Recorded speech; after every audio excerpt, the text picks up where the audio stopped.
Thank you again to the Jewel Tones Choir and our fabulous band. And now please welcome Reverend Heather Dawn Clark. Thanks, Diane.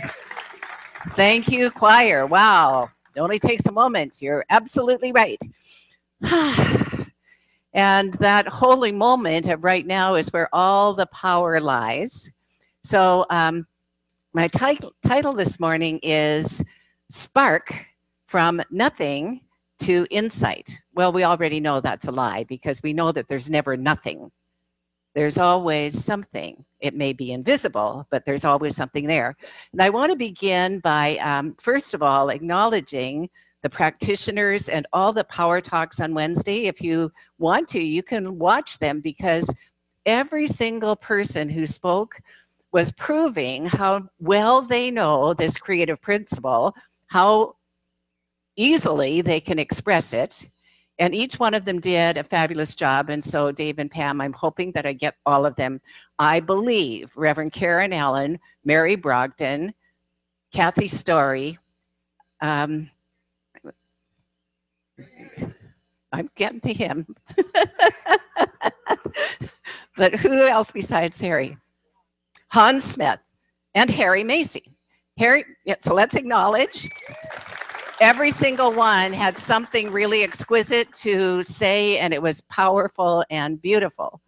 So in addition to singing in the choir and giving power talks, Harry Macy is also the vice president of our board of trustees. And so in that capacity, because President Fred Mercado is on a well-deserved vacation in Hawaii, please welcome Harry Macy.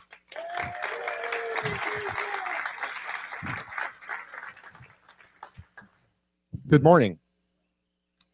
I wanted to make a brief public service announcement this morning. Some weeks ago, the Board of Trustees, through their course of discussion, took it upon themselves to do an evaluation of the value of our building. You know, we've been here, it's going to be 5 years coming up. And we were very pleased with that evaluation when it came back at the equity that we had gained in the building. So we brought it forth to the congregation and we held 2 town halls, which many of you participated in. And the consensus coming out of that town hall meetings that we had was that we're going to go ahead and look into selling the building. To that end, we formed a committee that's headed by Grant McPhail and Fred Mercado to look into all the aspects, as you know, there'll be many, onto selling the building. So if you have any questions about that regard, please see Grant. But the most important thing I want to tell you all today is the second part of that is so important is what are we going to do as a result of that? And starting June 4th, we're going to begin a visioning process, and we want as many of you to participate as can as to what we're going to do with this benefit that we've gained from this building, how our new home, how our future will look. So please, please find it within yourselves to participate in those visioning processes as they start in June, okay? Thank you.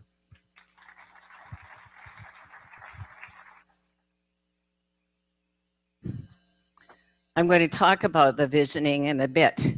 So, but I want to start with a quote from the poet Rumi. The breezes at dawn have secrets to tell you. Don't go back to sleep. You must ask for what you really want. Don't go back to sleep. People are going back and forth across the doorsill where the 2 worlds meet. The door is round and open. Don't go back to sleep. A reminder to us that that presence is always, always, always right where we are, in us, through us, and as us. And our job is to pay attention. Our job is to listen to what is the highest and best that one has in mind for each one of us. So, spark from nothing to insight. Ernest Holmes says this: creation does not mean making something out of nothing. Creation does not mean making something out of nothing. Creation is the passing of spirit into form and is eternally going on. Every moment of every day, it's always going on. And it goes on to say, spirit cannot change. For being all, there is nothing for it to change into. This is self-evident. So whether it's form or whether it's invisible, whether it's thought, it's all the same stuff. And you, me, each one of us gets to direct, gets to place our attention on what we do want instead of what many of us used to do before we started to wake up and place our attention on what we don't want, thereby bringing more of what we don't want into our experience. We're letting that go. We're not doing that anymore, right? Right. Thank you. We're not doing that anymore. We're awakening every time we catch ourselves thinking about what we don't want. Take a deep breath, laugh at yourself, and think about what you do want. It's that easy because that creativity is always saying, yes, my beloved. It's always saying, whatever it is that you desire is already yours. But choose it and be passionate about it and be confident that what you want wants you, because that is the nature of life. What I want wants me. And it's always that way. So the spark. Let's talk about the spark. So insight, the original meaning of insight, you'll find this pretty interesting given what we believe. The original meaning is seeing through the mind's eye. In other words, vision. In other words, vision. Insight means vision originally. Now it means discernment. And discernment kind of has a bad rap these days because it's kind of like judgment, and we don't want to be judging, but we do want to be discerning. We do want to notice what it is that we are putting our attention on and be discerning about it. So, from spark, the presence of God, to vision. You've heard this many times, without vision, the people perish. So with vision, that must mean the opposite would be the people flourish. With vision, the people flourish. And so let's align ourselves with vision. You know, when we bought this place 5 years ago, we had vision for a long time. I think when the committee met for about 10 years. I mean, it was a really long process, right, Dina? About 10, it was long. And we visioned and visioned and visioned. And finally, we said, you know, we might not end up buying our vision. Because just like most families start out with a starter home, we came to the conclusion we'd start out with a starter church. And this is it. It's a pretty big starter. It's more like a boulder than a stepping stone, right? But it may just be the way Spirit has for us to really move into what's really our next step, our next place. And so, like Harry said, I really want every one of you to have an intention. The visioning sessions will start at 12 and go to 12:30. There will be no conscious connections during the month of June for that reason, so that everyone gets to participate. You can participate as many times as you want to, or only once, because that will give us input of what you catch. And here's the thing about visioning, and I'll talk about it when we do the visioning. It's not visualization. Visioning is catching the idea that God has for us. It's catching that bigger idea that we may or may not know what it is exactly. So it isn't like visualization where we say, oh, this is my goal. I'm going to visualize it, which is also very good, and it's a spiritual practice. But what we're going to do is visioning. It's like, what's God's biggest idea for this community, for our spiritual home? What's the next one? Because we've obviously been guided here to have such a wonderful equity in our building that we could actually buy without having any mortgage. That's possible. That's my intention, to have, okay, we intended to pay this off. Let's pay it off and live without a mortgage. That's being fiscally responsible and living in the awareness that everything is an idea of God, every single thing. So I don't know, and the Home That We Own committee doesn't know what that will be. That's why it's so important that each one of you come and for the visioning are willing to set aside any ideas you came with. Some of the processes say, write down everything, every idea you have, now put it aside, because the vision isn't that. The vision is something greater than whatever you have come to. Whatever you've come to. Okay, so the creative process, it's first of all starts with an idea. It starts with an idea that you would like to manifest. And the clearer you are about that idea, the easier it is to bring that idea into experience in your life. And you might have, there might be some things that are slightly uncomfortable things because you're dealing with something bigger than your conscious mind that you weren't expecting. So for instance, on Friday, I went with Chris to his water aerobics. And I did 2 hours of aerobics. Congratulations.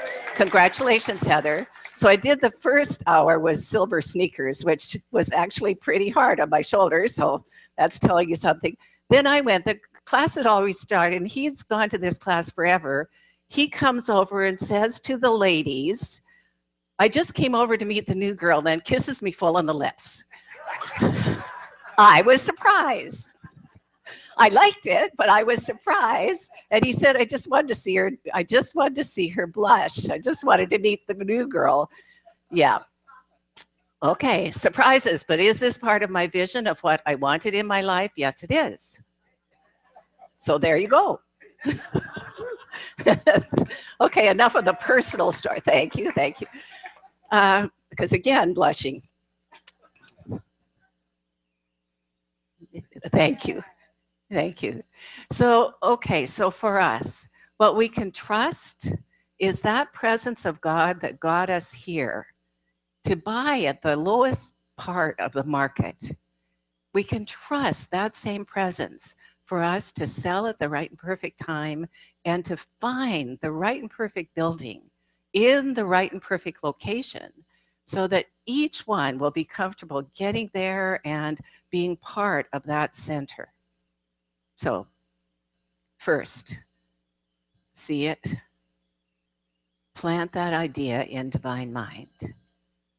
And how you do that is with affirmative prayer and then with affirmations.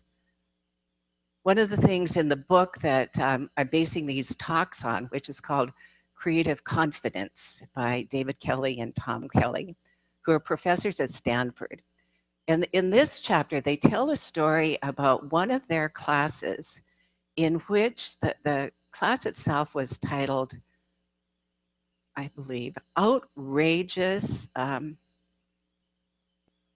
givingness, or I got it wrong, but it's something like, means that, outrageous. So these students are, remember I told you they're interdisciplinary. So these students get a project assigned to them that isn't their discipline, which means it isn't what they're studying. It isn't what they're good at. So in this particular group, there were a couple of electrical engineers, a couple of computer scientists, an MBA, and no healthcare professionals. And what did they get? Their assignment was design a computer, design an incubator that would save the world from the million deaths of newborns who are born in places where they're not access to incubators, and the reason the babies die is because of hypothermia. They're not able to keep their bodies warm because they don't have enough fat. I'm happy to give them mine, but anyway, they don't have enough fat, and so they die. Now here we are so blessed. We have all the equipment that those preemies can, like Karen's two girls, they're looked after. But in the developing countries, they don't have such a thing. They don't have as much access. So they decided, these however many, 5 students decide, oh, we'll just design an incubator that's a really low cost. They found out that one incubator can cost $20,000. Well, that's pretty outrageous for a developing country. So, well, we'll just develop a low cost incubator. And then part of the process is you have to find out what the end user really wants. What is it that they really want? So for these million babies to be saved, one of the students went to Nepal and he studied what was happening. He studied and he was shocked to find that there were incubators in the hospitals and they weren't even being used. He said, well, why are babies dying? Well, they're out in the country where there isn't access. And the mothers being poor, even if they got the babies, because the babies need 2 things. They need the mother's touch and warmth. So even if they got the babies there to the incubators in the cities, they wouldn't be able to stay long enough for the weeks required for the baby to get healthy. So they had to reframe what they said, okay, instead of that being our goal, let's rephrase it to what would it take to develop something that parents whose babies are at risk of dying would be comforted and given hope. What? So that changed the whole thing. Instead of a low-cost incubator, it was, how do we create something that can be used out in the mother's homes? And they created this, the prototype is shown in the book, these portable incubators that look like a big baby's blanket, and it has a heating design that can be used, either electricity to heat it or hot water to get it up to 37 degrees Celsius, which is the perfect temperature for a newborn.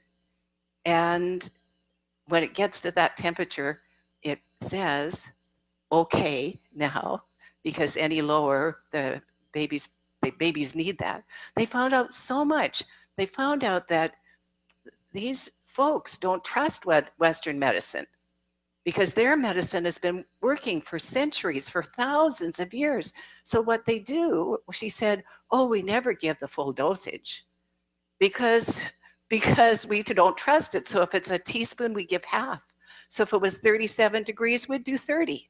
He said, well, then this won't work. We can't just say go to 37 degrees. They had to design it so the mothers would know that now it's safe. Now, this took way more than a semester. But what happened was 3 of these young people were called from their inner being to do this, to be the entrepreneurs, to start this business so that they could save lives. And I think that's a wonderful thing. That is the creative process. They did it slightly differently than we do, but when you think about it, some of the things are the same. One of the things, and for those of you who know what your process is as you're creating, will know that there are times when you just need to let it go and do something else. I play words with friends. Sometimes I play the piano, but I have to let it go and do something else so that creative process can be working in my mind. And you may have noticed that sometimes your very best ideas come in that relaxed place in the shower where you're not thinking about anything, like, wham, this great idea just came to me. That's that relaxed focus showing up. You did the work, you planted the seed, and now you pay attention to what ideas have come to you. And then another thing that is the same, that every time I'll tell you the same thing. The secret to success in the science of mind starts with P. Practice, practice, practice. Thank you, Kathy gets a prize. Practice, practice, practice. It's about persistence. It's about saying, okay, I know this works. I'm not going to be discouraged. I'm going to keep on keeping on until I experience what it is that I've so faithfully looked at in the inner. I'm going to keep on keeping on. Well, nature has some things to show us about that. Nature is a great teacher and an awesome teacher. I'm going to close by showing you a video. It's about an amazing artist called the pufferfish.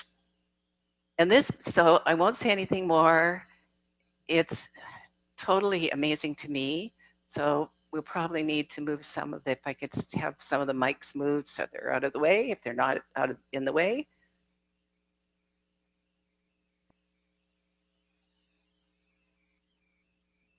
Grab a female's attention, he creates something that almost defies belief.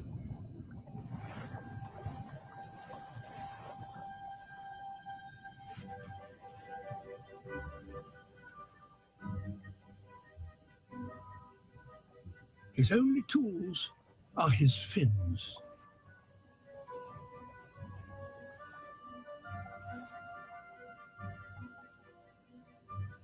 In his head, a plan of mathematical perfection.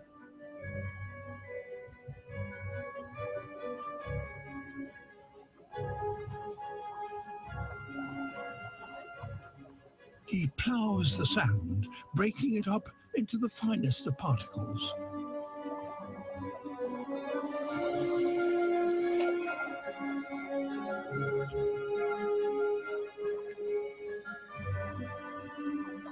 These shells aren't just rubbish to be removed.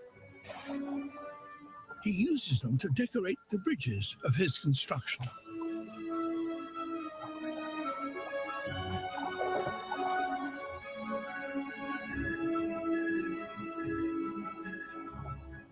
He can't rest for more than a moment, but must work 24 hours a day for a week, or the current will destroy his creation.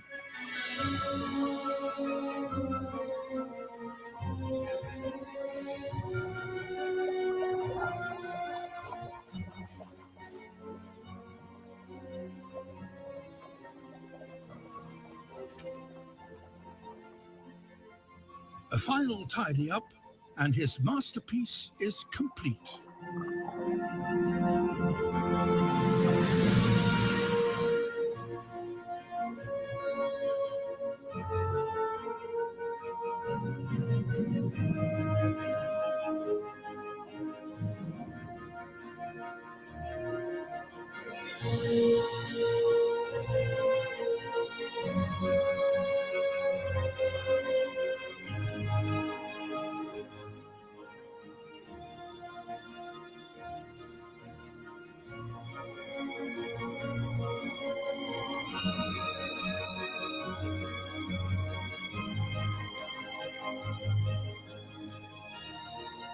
Nowhere else in nature does an animal construct something as complex and perfect as this.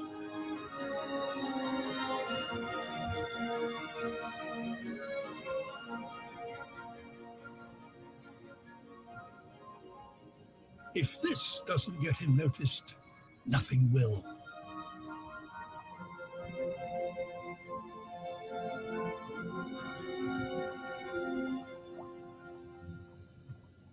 Now it's ready for inspection.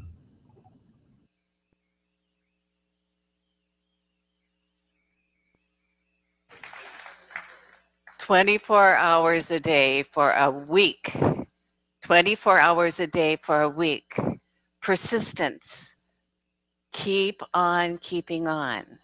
Obviously, that impulse is embedded in his DNA, but ours is too.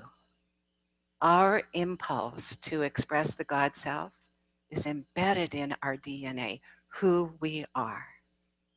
Today is the day to use that spark of God within you for the highest and greatest possible idea. And so it is.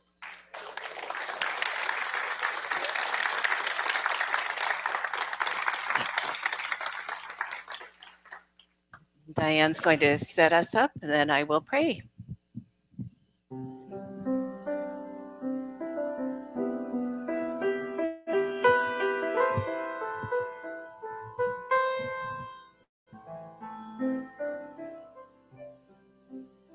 Everywhere I am is whole ground.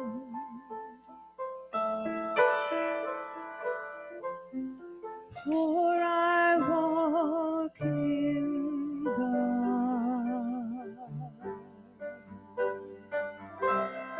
Everywhere I am is holy ground. For the power and the presence of pure spirit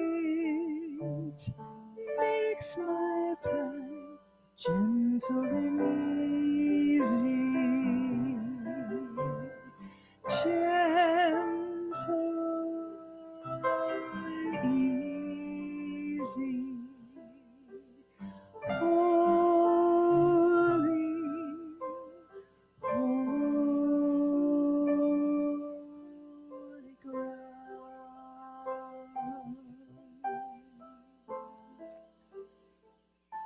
I remind myself that I am walking on holy ground, for the wholeness of divine mind, of that one presence, is right where I am. Made in its image and likeness, I am the power. I am the peace. I am the love. I am the wholeness of this one. Everything that is true of the divine is true of each one of us, is true right now. Spiritually, each one of us is already perfect, already whole, complete, and perfect, already expressing that creative process, that awareness of God is source and I am one with it. So I speak this word in the first person for each one here. If something doesn't fit for you, just let it wash over you. And this is what I know. I know that that presence within me is intimate and connected. That I know that I make a difference because I am a difference maker. I know that I am here on purpose, and I use the awareness of the presence of God within me to create for me and for others the kind of life that I love to live. Good and greater good. I put my attention on whatsoever is good, whatsoever is pure, whatsoever is of good reputation. Those are the things that I put my attention on. I put my attention on love and loving kindness, and I see it everywhere. My heart is open to all that is. I judge nothing, but discern everything. I'm clear, and I see what I want to see. I'm persistent. Just like that puffer fish, I carry on, carrying on, knowing that the creation that I'm creating, even though I might not be able to see the whole completed thing, is perfect, is an expression of God as me. I know that this is true in terms of my creativity, that it's a joy for me to create. It's a joy for me to let my light shine and experiment with new ideas and new ways of being. It is a joy for me to truly, truly live my life full out loud. It is a joy for me to know and know that I know that God's presence is within me. It is a joy for me to know that every single person that I meet, everyone in this community is part of the aspect of the wholeness and is therefore in my heart. I am in the heart of God and the heart of God is in me. I'm so very grateful that this is so. I'm grateful for health. I'm grateful for prosperity. I'm grateful for love, and I am grateful for creativity. All these things that God is that lay for each one of us to experiment, to express. So I just bring my heart open to gratitude. What a wonderful life. What a wonderful life that I am living right now. Grateful to be alive, grateful to know what I know, grateful to know that the creative process is always responding to me. So with my heart filled with gratitude, I simply place this word in law. It is complete. Please help me anchor it by saying with me, and so it is. Thank you.